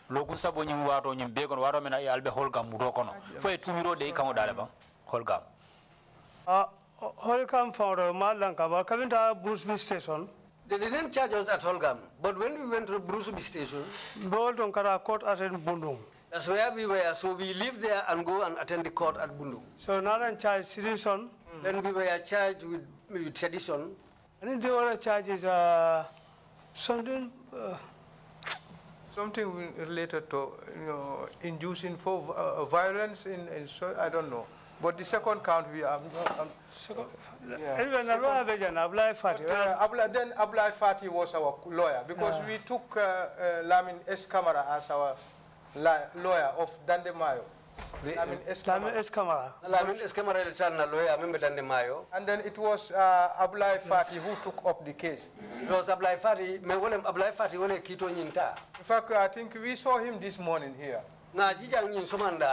So all along, Ate Ablai Fati was presiding over our case. All along, Ablai Fati was presiding over our case. Was conducting your defense. Oh yes, he was conducting our defense. Yes. Then he became somebody who really helped us. We were going and coming to court and going back to Brusubi. Because we were going and coming to court and back to Brusubi. Amadou Keita was so much interested in our case. Then I later realized that Amadou Keita was so interested in our case. Sometimes police motor panta. Sometimes, if the police vehicle breaks down, he will take his own police station. He will take his own vehicle and take us to Bundung police station. I don't mean that.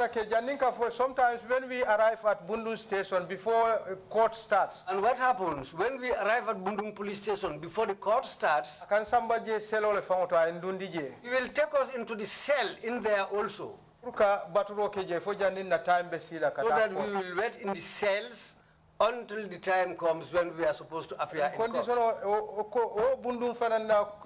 Condition is one of the worst. And the condition of those cells at Bundung were among the worst.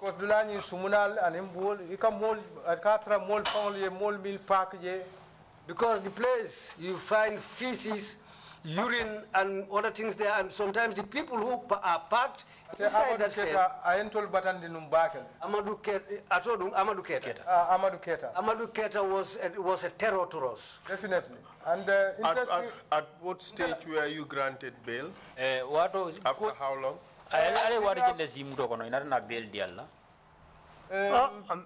Because in that court nearly 1 year. We are going to court for almost 1 year. 1 year. At what stage were you granted bail? The bail was at, like we were going to court with, like I said, it was lawyer Fati who was conducting our case. So, lawyer Fati signed in total for about 1 month, 1 month for 2 months. Second month. The second month, na lawyer I think it was in the second month when our lawyer was able to grant to make things so that So eventually, what happened to your case, Musa? The case was thrown out. When was that? When did that happen? When the new government took over. How did you feel? We were very happy with that. Because we knew that they were not truthful. And where is Pa Alassane? Yes, he was alive. Where is he? Signed a bantale October on the 3rd la banda. He passed away on the 3rd of October. Because when we were in the cell, well, we realized that his feet get swollen. I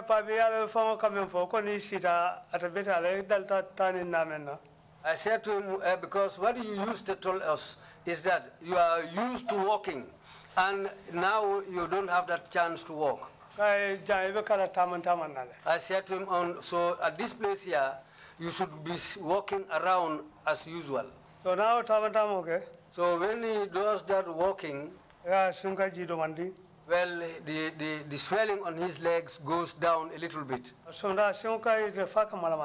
But sometimes his legs will be so swollen that it will be shiny. Ebrima, right. How do you feel about all this?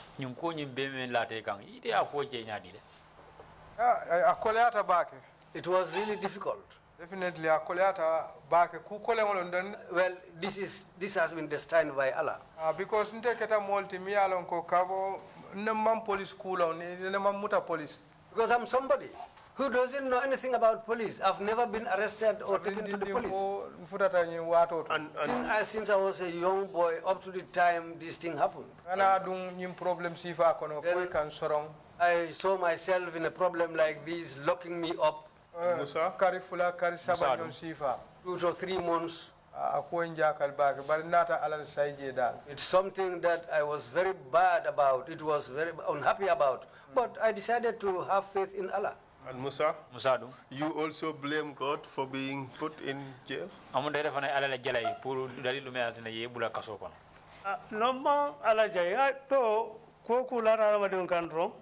No, I didn't blame Allah in that way, but whatever happens to the human being,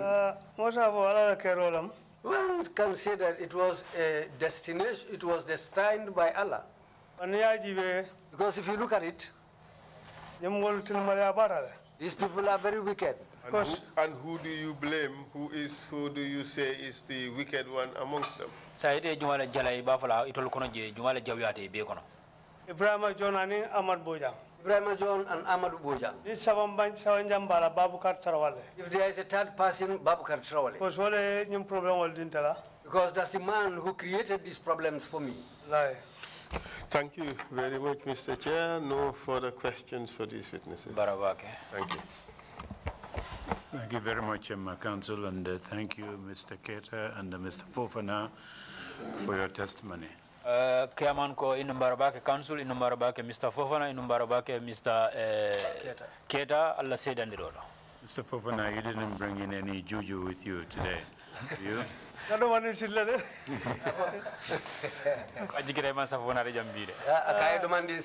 He said he tied some. That same juju is still with me. Well, but you are in a friendly environment here, I can assure you that.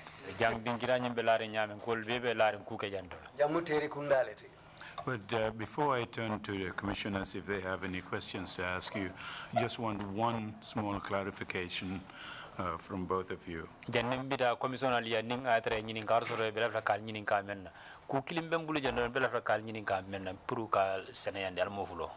I'll take you back to the Canifing South Cemetery when you were taken there 3 o'clock in the morning.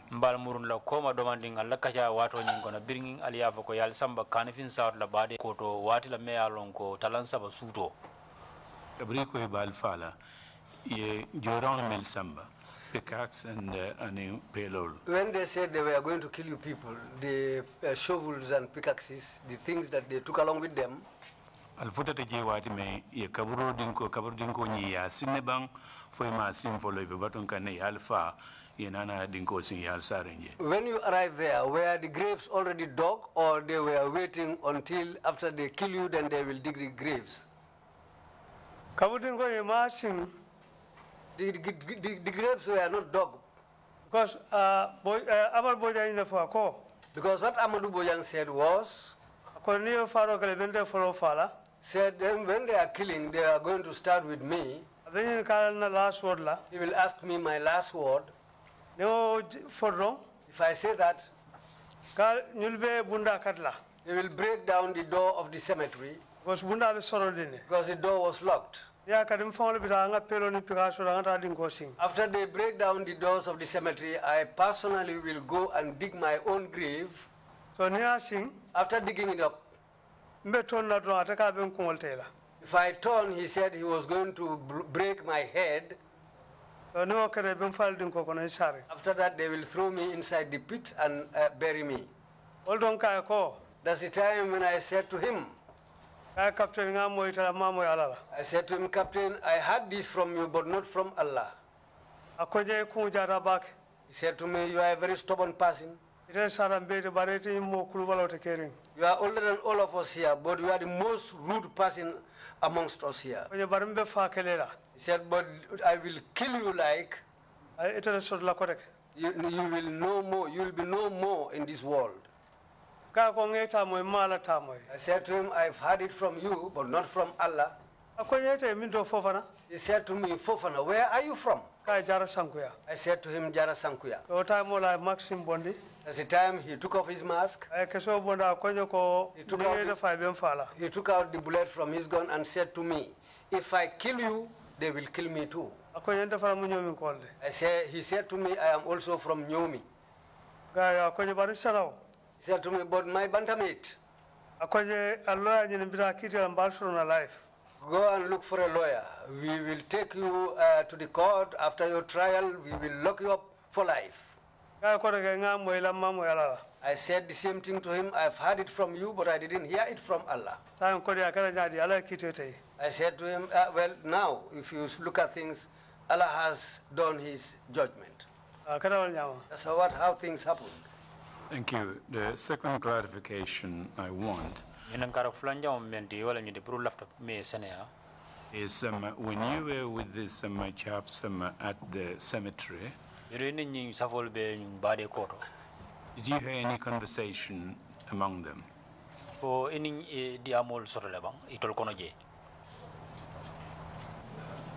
Sorry, manje famba. Wala mnyandi brali be kaburoto je nyimolu meni yali samba je falni kachata la ni diamu dale bang. Waram fali diamu kan la diamu mo idamang tema. Ay damang tema ya. Tama diamu kan mol inna lillahi ol be nyam mol buka diamu. Batum bina mbengeni karo menkele natali diamu mo itema. Fo aliamu le bang meya lon ko asimiro katel ka fa ko nyil manke nyil la na foloti o kabro nyinto.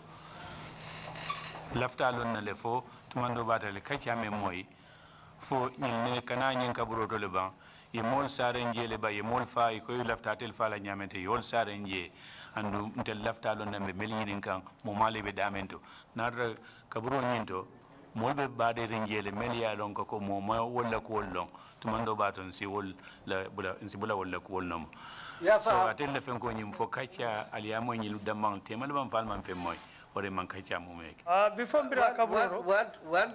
the chairman is asking, among themselves, the guys who took you there, among themselves, their discussions, did you hear anything which will reveal to you that these people, they are used to coming here? Because it might be possible that some other people were killed, those who disappeared. Maybe they have killed them and buried them inside that cemetery when people were not aware or people didn't know their whereabouts. So this is why he's asking the discussions among themselves whether and buried here. This is what he's asking about.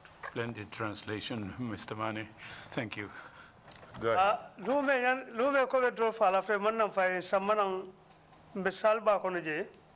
The day they wanted to kill us, when they brought us to the main parlor, We were there until after the dawn prayers. Very early in the morning. Very early in the morning. He's asked us, are these the corpses that are here? Somebody said to him, no. He said to him, it is Fofana and Keita. Well, we cancelled the killings. I heard that. I witnessed that. But this man who came, this person, I don't know him. Yes. Thank you. Mr. Keita, you have anything to add on to what Mr. Fofana just said? Mr. Keita, Mr. Fofana la kumo kambang. Fofana afonyame wolom de katu tonya. Just as Fofana said, that's it. Because truly speaking, malum fo ndelbe wato minto odlato katu niko e sambadlato purkate fa. Because the time we spent there, in that time, because if they tell you that they are going to take you to somewhere and kill you, ekatara silanya do kono oldo ngajele do bije isabata molla le damangol bari komi ekatara silanya do kono maybe man ila kacha meje kacha la dal. You are always in fear.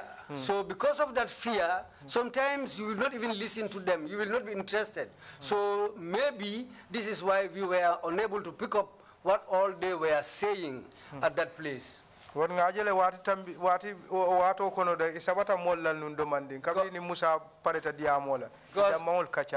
they discussed with Musa, they went away from us. They put distance between us, and they were discussing amongst themselves there. But I didn't hear what they were saying at that point. Thank you very much.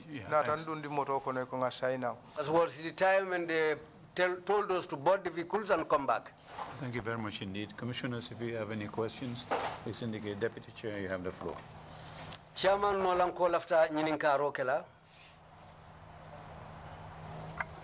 Thank you, Chair. Thank you, Esa. Thank you, Mr. Fofana and Mr. Keita. I chairperson, I chairman Numbara, I lead council Numbara, Ako Keita, and Musa and Ebrima Akali Numbara. Your experience is very chilling. Aludunta menkono kijate kuolem. And we're really sorry. Between Al-Sali Hakebo Indi. I have 3 small questions. One is not really a question, 2 questions and 1 statement. The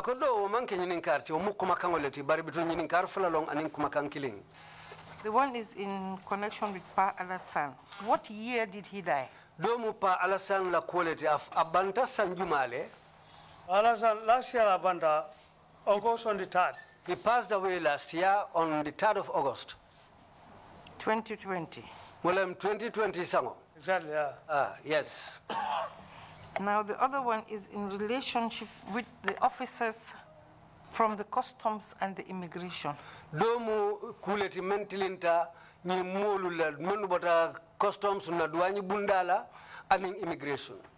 One would not normally associate such institutions with people who mete out torture to other people. Mota mira la ko. Do kulalu men bota nyin dinkira fuloto wol sike moti me yalon ko wollebe molu mutala ke balajato tajire ya ke tilimbalia. Yet you have indicated that they participated in your torture. Bari aliyenyi na itandi ko wolle molu timenu mabeta law tajire yato ibali dilim ibali balodi mindila tumome.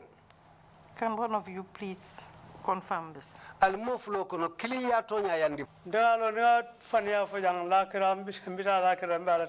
Because I know that if I tell lies here, I will one day leave this world and I will go to my creator. I am a Muslim and I know the Quran. I will not come here and tell lies. They did it. They did it. They did it. Because they did it to me. Babukar Trawale, Ebrima Sise, Mbemba Bojang, Babukar Singate, and Babukar Singate. Yes. Alpha Bojang, sorry, not Mbemba Bojang, Alpha Bojang. Not Mbemba Bojang, somebody called Alpha Bojang. Mbemba, angry, you can see it in his eyes. He was standing aside and looking very angry. After you after this whole episode, we can always. Whenever he's going for weekends, he will come and park his private around our place and chat with us for some time. But these others, they run away from us. Yes. This is how it happened. Thank you. I wanted this confirmation for the simple reason that we're looking at institutional reforms. Alimbara niaja ngani kumonyininka mbe mira kan anin lafta kolu menu tamandila wala mkafalingo nati do kubundalula. And it is really amazing how people would step out of their normal duties. Ninketa tere makuti molu sibo ila do kolu ila nyantolu nyanta menkele ila do kolu la purke bulodundi kuda lukonome ya lonko.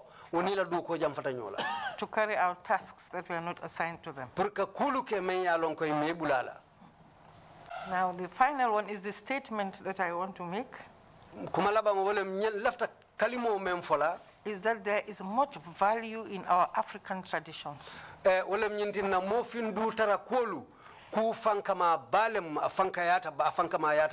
You have described Amadou Bojang as a very evil person.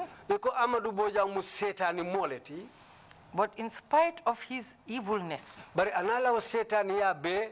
he was able to respect the joking relationship that existed between your two Murinkas and the Jarankas. Bring anata kalamako ite mujaran quality wo sanawiya membe jarani nyomi tema. To the extent that he cancelled your execution. I think this is something really commendable for our cultures. That we are able to respect them and abide by them. The commissioner responsible for reconciliation, Commissioner Jallo, I'm sure that he will use this tradition to promote healing and reconciliation in our country. Thank you very much. Hello. Oh, sorry. Yeah, go ahead, please. Amadou. Amamfa physically. He is not yet dead physically. No, Amamfa. He didn't kill us. But Musa Fofana. But one can say he killed us because my kids or my children also, the way I wanted to educate them, I was unable to complete. My second son, Modlamin Fofana, is even here. He's 24 years old now. June on the 3rd, over 27 shortly. My elder daughter, June 27, she will be 27 years in June. June Tilijuma. June on the 3rd. June on the 3rd, she'll be 27 years old. The way I wanted to educate them, they were unable to go ahead with that education. This is the reason why I took Modlamin and gave it to one Senegalese who taught him how to become a tailor. He can do all types of sewing. I wanted to buy a sewing machine for him. But I cannot do it because I'm not working. My daughter Fatumata, they all completed grade 12. I want them to do nursing, but she said she wanted to get married. I knew that if I don't allow her to get married, that's going to be sinful for me. Then, with the help of Allah, she got married. She has a son, 1 year, 7 months now. My house, almost about half year. It's almost halfway. If had it not been for this bulldozer problem, because the money I kept aside for that building, the structure will be completed and it will be only the finishing touches that will be left. But because of this problem, because of this problem going and coming, my wife was running to every place. The way that she was taking care of the family, I was in jail. All the money went away in vain. All to this date, I'm still renting. About 21 years now, I'm still renting. I got a compound at Yuna, but still far from completion. No, well, that building, and at the same time, Keita was also building. I'm a co-starter. There was a day. I think that's how everything started, because there was a day. It was my day off. It was my day off. I went to my house, the people were working there, and I took a video of the building. I showed it to Mr. Keita. Because I used to go with him to his compound at Salaji. It's not far away from us. He said to me, on the whole, you are also trying very well. You are doing little by little. I said, yes, I'm also on it bit by bit. The following day, I went to work.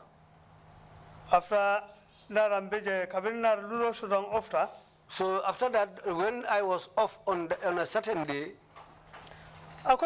he said to me, I said, well, I'm really worried. I asked him, what is the problem?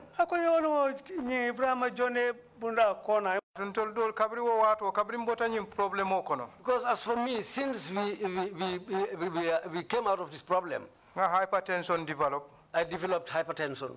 Diabetes developed. I developed diabetes. Up to the amount of money I spent on these problems is endless for me. Dr. Ahmed Seka was following diagnosed diabetes. It was Dr. Ahmed Seka was the first person who diagnosed me for diabetes and hypertension. And one Dr. Dafe also at the SOS Mother and Child Clinic. And one Dr. Dafe at the SOS Mother and Child Clinic. That's where I used to work. So since that day, sometimes they used to admit me at the hospital. They will tell me, I don't know the sweetness of sugar nowadays. I depend on this thing. That's what he said. What my Dr. Ahmad Seka told me, just taking you to the cemetery, saying that they are going to kill you, problems. Where I am, I'm very unhappy. Because today, even before coming in here, paramedics introduced. The paramedics who are here, in fact, the man introduced himself to me. And later, for second half,